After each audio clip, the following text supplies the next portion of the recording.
Bonjour, merci de nous retrouver pour cette vidéo qui est la première d'une série de 4 que nous consacrons au bonheur selon Schopenhauer.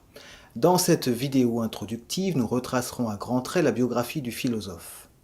Dans une seconde vidéo, nous parlerons de sa métaphysique de la volonté. La troisième vidéo sera consacrée à la notion de bonheur négatif. Enfin, dans une quatrième vidéo, nous verrons ce qu'Arthur Schopenhauer préconise à tous ceux qui ne souhaitent pas s'engager dans la rigoureuse et difficile voie de l'ascétisme, mais qui souhaitent néanmoins améliorer leur existence quotidienne avec le moins de souffrance possible.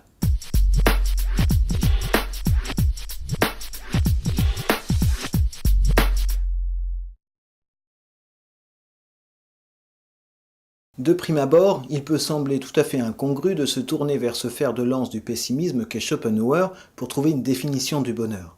Lui qui proclamait haut et fort, je cite, « Par nature, la vie n'admet point de félicité vraie. Elle est foncièrement une souffrance aux aspects divers, un état de malheur radical. » Dans les vidéos qui suivront, vous saisirez toute la puissance et la pertinence de cette phrase qui, je le conçois, semble prétendre quelque chose que votre ressenti actuel dément sans doute absolument. Schopenhauer naît en 1788 à Denzing, en Allemagne, 9 ans avant sa sœur. Durant son enfance, il aura l'occasion, au gré des tournées commerciales de son père, Henrik Floris, un riche négociant, de voyager en famille à travers l'Europe. Il séjournera même 2 ans en France, au Havre, de 1797 à 1799. Il a 16 ans lorsque son père, atteint de dépression, meurt après avoir chuté d'un grenier. L'accident a été évoqué un temps, mais c'est le suicide qui est retenu finalement comme la cause du décès. Avant ce jour funeste, le jeune garçon avait longtemps été le témoin impuissant de la souffrance de son père, souffrance dont il tenait sa mère, Johanna, pour responsable. Cette dernière, avec laquelle il ne s'entendait guère, était une romancière célèbre qui menait grand train. Elle était connue également pour avoir des amants et pour se montrer indifférente envers un mari qu'elle n'aimait d'ailleurs plus. Elle décède en 1838, non sans avoir déshérité Arthur, et la sœur de ce dernier, quant à elle, se suicide en 1849. Schopenhauer soutient sa thèse de la quadruple racine du principe de raison suffisante en 1813 et n'enseigne qu'un trimestre à l'université. Puis, vivant sur l'héritage paternel, il se retire du commerce des hommes et se consacre entièrement à sa philosophie, écrivant jour après jour des livres qui ne lui rapportent rien en termes de revenus. Il avait une servante et pour seule compagnie domestique un petit chien. On le disait misanthrope, antisémite, misogyne, ayant l'amour des animaux autant qu'il répugnait la compagnie des hommes.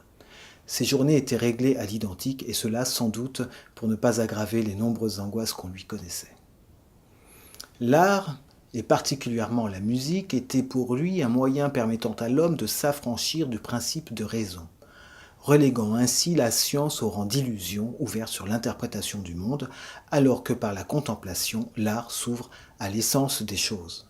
Je le disais il y a un instant, les livres de Schopenhauer étaient pour ainsi dire ignorés. Et son chef-d'œuvre, publié en 1818, Le monde comme volonté comme représentation, ne faisait pas exception.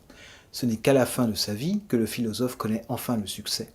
En 1860, quelques jours avant de rendre son dernier souffle, il écrira « Le soir de ma vie est le jour de ma gloire ».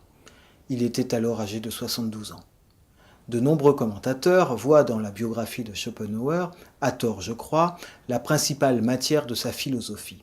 Mais cette analyse ne résiste pas à la rigueur, à la cohérence et à l'unité de sa pensée. Je vous dis à bientôt pour une prochaine vidéo. Salut à tous!